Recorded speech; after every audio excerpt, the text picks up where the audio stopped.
There is some big questions that kept nagging me as I was testing the iPhone 16 Pro Max. Does the larger screen make it compelling or too big? Is the new camera control a game changer or a gimmick? How well do the Apple Intelligence features actually work? If the iPhone 16 Pro Max has the best iPhone battery life ever, how long does it last?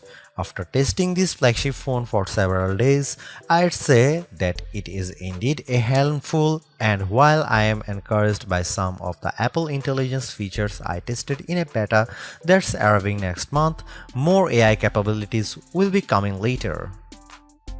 Still, the battery life from the iPhone 16 Pro Max is insane and the camera's predictably great, so this is one of the best phones money can buy.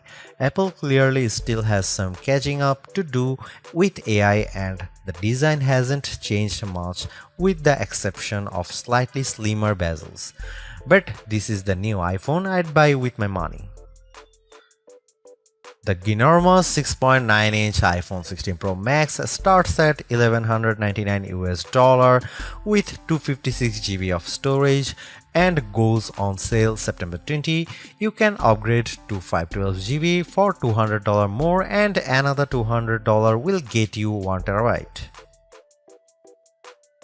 I have been a Pro Max user for years, since the iPhone 11 Pro Max, but after testing the new iPhones, I'm actually torn about the iPhone 16 Pro Max.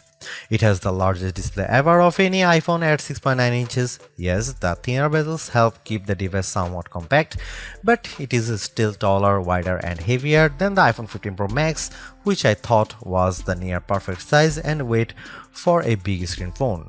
I have gone from feeling like I cheated the system to feeling slightly cheated.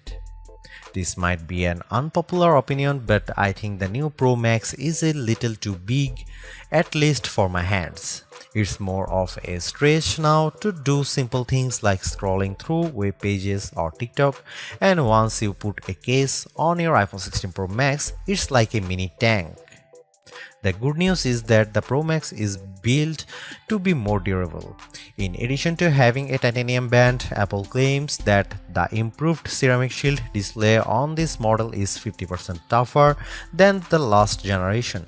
We can't drop these units, but on paper it's encouraging.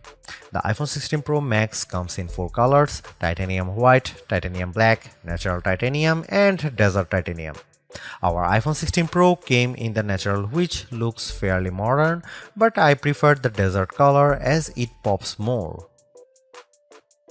The iPhone 16 Pro Max gets a bunch of camera upgrades, starting with a new 48 megapixel fusion camera for the main shooter that's designed to read data faster.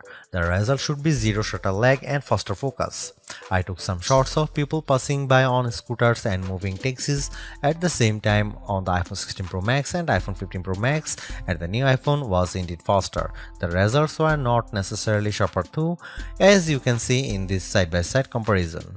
Here are some camera samples of iPhone 16 Pro Max.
The iPhone 16 Pro Max is indeed an iterative upgrade, and maybe it wouldn't feel that way if Apple Intelligence was available today along with all the promised features.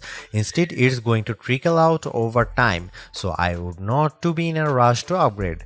Having said that, I think that iPhone 16 Pro Max is the best phone money can buy right now if you want the biggest screen and longest battery life.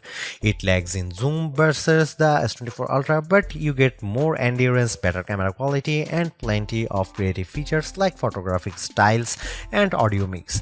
I actually preferred the AI capabilities of the Pixel 9 Pro XL series with its smarter Gemini Live voice assistant and other features like Add Me for photos and Pixel screenshots.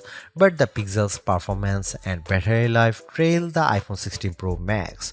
For me, the iPhone 16 Pro Max retains its title as the best phone, but it's not because of Apple Intelligence.